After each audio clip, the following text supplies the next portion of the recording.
est-ce que le gouvernement mondial de One Piece n'a pas cherché à tuer Luffy avant qu'il s'éveille? Dans un sens, je vous rejoins sur le sujet, c'est débile. Tu sais que ce fruit du démon existe, tu connais Nika, tu connais cette légende de Nika, de Joy Boy, tu sais qu'il était élastique, tu connais tout ça, et tu vois débarquer un pébron, quelques années après avoir perdu la trace du Gomu Gomu no Mi qui était sur un de tes bateaux, tu vois débarquer ce mec avec un chapeau de paille, élastique, et qui plus est un G, et qui plus est un Monkey D, le fils du mec le plus recherché dans ton univers.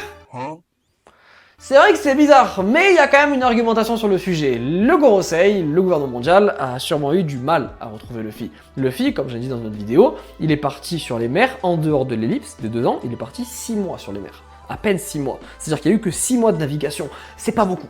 6 mois, c'est pas beaucoup pour retrouver un mec dans la mer, réellement, sachant qu'il était sur une île, puis sur une autre, puis sur une autre, puis il est monté carrément sur les îles Célestes, après il est revenu, ellipse, il est descendu, île des hommes poissons, il est revenu, ça va trop vite. Je pense que ça allait super vite pour retrouver Luffy, mais je vous rejoins sur un point. Pourquoi à Marineford, ils ont pas tout donné, comme sur Egghead, pour buter Luffy? Je sais pas. Effectivement, je sais pas. Peut-être que ça aurait trop attiré l'attention sur lui au cas où il arrivait à s'échapper.